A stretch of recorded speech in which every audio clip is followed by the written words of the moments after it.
everyone, and welcome back to another video. If you're new here, my name is Christina and I am currently pregnant with my first baby, a baby girl. In today's video, I'm going to be doing my 25-week bump date and update, and also talking a little bit about tracking cycles with PCOS and how it can be really kind of tricky, because when you have PCOS, your luteinizing hormone tends to fluctuate. So I'm gonna do my update at the end, talk about tracking cycles first. So when I first started tracking cycles for PCOS, I didn't know that PCOS causes your luteinizing hormone to kind of fluctuate. If you don't know what your luteinizing hormone is, it's basically the hormone that can tell you when you're ovulating or not. So, you know, a typical woman with a regular cycle, they would have about a 28-day cycle, and on about day 14 or so, they would ovulate, which means their luteinizing hormone would elevate, causing them to get a positive ovulation test should they take one. And then they would know to be, you know, trying to conceive over like that day and the next couple days. So when I first started tracking my cycles, as I've mentioned in a previous video, when I started this whole journey, I wasn't getting a cycle at all. Like, I was lucky to get one period a year. And it was really through the keto diet and myo-inositol supplement and Vitex supplement that I believe that I was able to get a regular monthly cycle. It didn't happen overnight. It took about a full year and a half for me to start getting a monthly cycle. I started getting cycles about maybe 6 months in to taking the supplements and being on the diet. And they would come, like, I'd get one and then it would be like 2 months and I'd get another one. But that was still more regular than I had ever had. So it was a success in my book. Anyways, but it took about a full year for me to get a period every single month. However, just because I was getting a period every month did not mean that I was necessarily ovulating every month. And I figured that out the hard way through testing with ovulation strips. Now, I'm not saying that I don't recommend using ovulation strips if you have PCOS, but it can be a very disheartening, discouraging process if you're someone who doesn't ovulate every month, like myself. I do not ovulate every month. Sometimes I would go 3 months without ovulating. And that can be, it can really get into your head. It can get really depressing. It can get really discouraging. I know a lot of people in my boat have just given up on ovulation testing altogether. My biggest piece of advice is don't do that. Don't give up, because there are so many different things that can cause infertility or be causing you to not get pregnant. And at least if you're testing for ovulation and you're not ovulating at all, then you know that that's your issue and that's your starting point. However, if you are ovulating and still not getting pregnant, then you know that there's another issue, whether that's getting your husband's sperm tested, or your partner, whoever, getting their sperm tested, or some kind of other underlying medical issue. But if you're not at least testing for ovulation, even though it can be discouraging, you really just don't even know where to start. You're just kind of shooting in the dark, no pun intended. So like I said, I would go sometimes months without ovulating, but I knew that I was capable of ovulating because I was taking those tests every day and not missing when I was ovulating. Another tricky thing about PCOS is you're not necessarily going to ovulate in the middle of your cycle either. Prime example of that is in one of my previous videos, I had mentioned how I got pregnant. Literally, I ovulated because my cycles were never like a regular 28 to 30 days. My cycles were usually a 45 day cycle. I ovulated on day 40 of my cycle. And the only reason I even caught this ovulation was because my husband and I had COVID during this time. And I don't know, like, I just felt like I had a lot of CM, and I was just like, you know what, just for the like hell of it, I'm gonna take an ovulation test. And sure as hell, I was ovulating that day. And because I knew that I don't ovulate every month, I was like screw it, like let's just try. What's the worst that can happen? And I did end up getting pregnant off that cycle. So even if you end up ovulating way late or way early in your cycle, you can definitely still get pregnant, and I am a prime example of that. So yeah, so I had basically gotten my last period on my wedding day, which was on October 24th of 2021. I started my period that day, and then so basically from October 24th until like November 27th, I had not ovulated yet. Or I should say on November 27th, I ovulated. So I was checking my ovulation that whole time and I never ovulated. So that's what I mean about it being kind of tricky with PCOS. My best advice to anyone trying to track their cycles and conceive with PCOS is take your ovulation strips every day. Even if it's discouraging, just take them. Just take them, because, like, for example, if I didn't take that ovulation test that day, I never would have known that I ovulated that day, and I would have missed it, and I wouldn't be pregnant right now. So even though it can be disheartening, just do it every day. I'm telling you, it's better to know than not know. And then, as I mentioned earlier, your luteinizing hormone can fluctuate. So even though you get a positive ovulation test, you might not be ovulating. So you might be thinking like, well, then how do I know then? And I like to think of the 3 factors that come into play. One is, did you get a positive ovulation test? If you did get a positive ovulation test, do you have a lot of cervical mucus, or CM?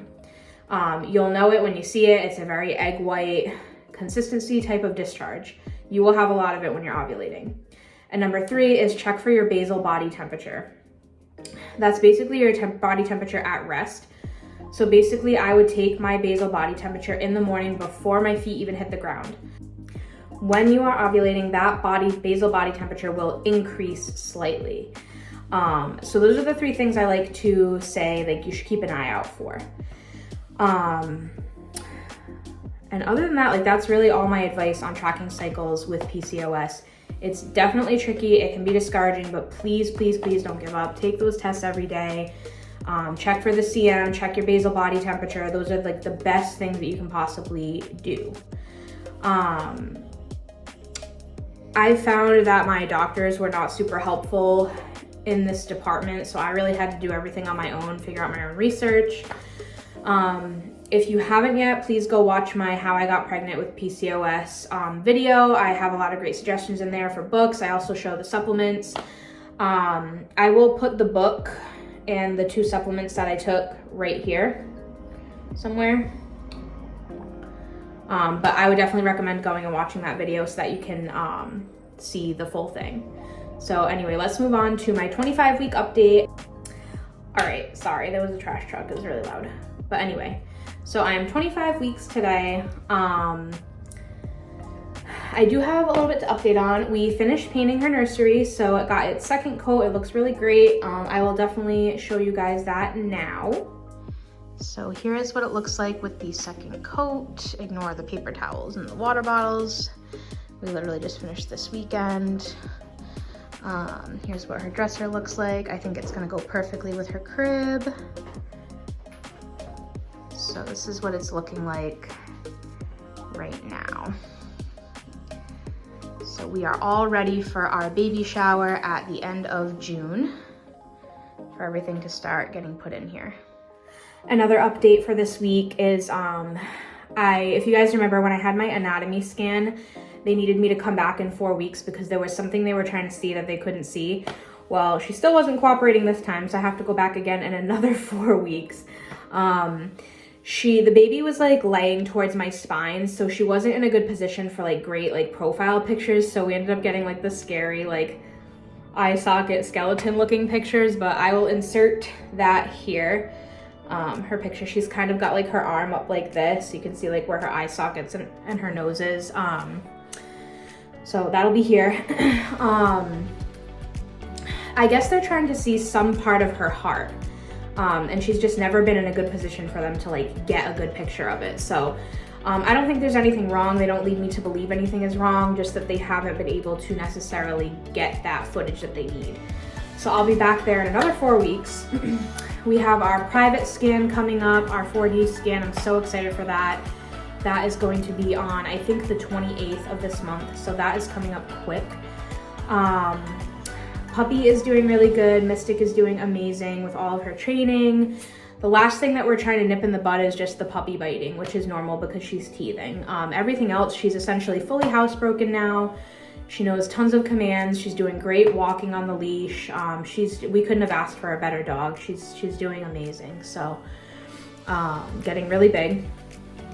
As far as symptoms go, I am horrendously like I'm not sleeping at this point. Like I am horrendously uncomfortable at night, and because I'm never going into a deep sleep and I'm constantly in like REM sleep, I'm having like really weird dreams, like super weird dreams, like very weird.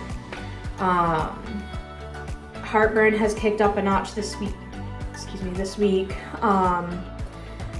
The lovely constipation is starting to set in. I'm trying to get more fiber into my diet, but it's tough.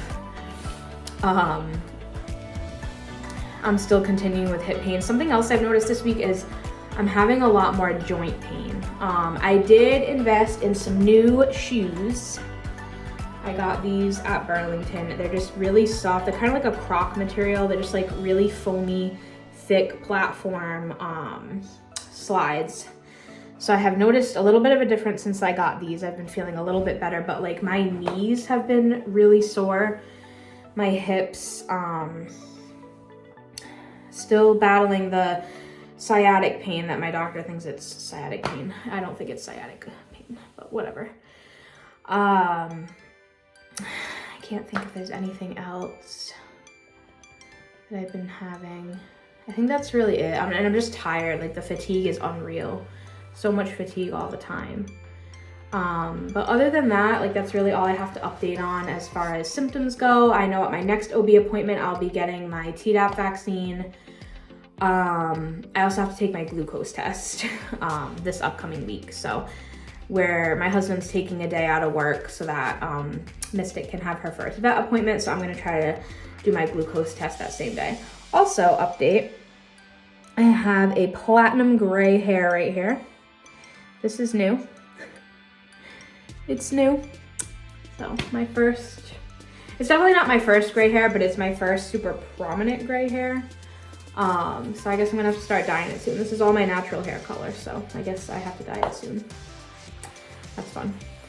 But yeah, so that's about everything I have to update on. I'm gonna go ahead and show you guys the bump. This is where we are at 25 weeks today. Definitely getting very round. This is the front. And the other side. So that is that. All right, my lovelies, so that wraps up today's video. I hope you guys enjoyed it. I hope you guys enjoyed it. I hope it was helpful for some of you. I know I cannot talk. I know tracking your ovulation can be really tough and discouraging when you have PCOS, but don't give up. I'm telling you it'll be worth it. Because that way, if you're not ovulating, you can figure out what your next step is, whether that is metformin, Clomid, some other prescription that your doctor can give you, or the supplements that I have mentioned here on my channel a few times. So I hope it was helpful, and I will see you guys in the next video.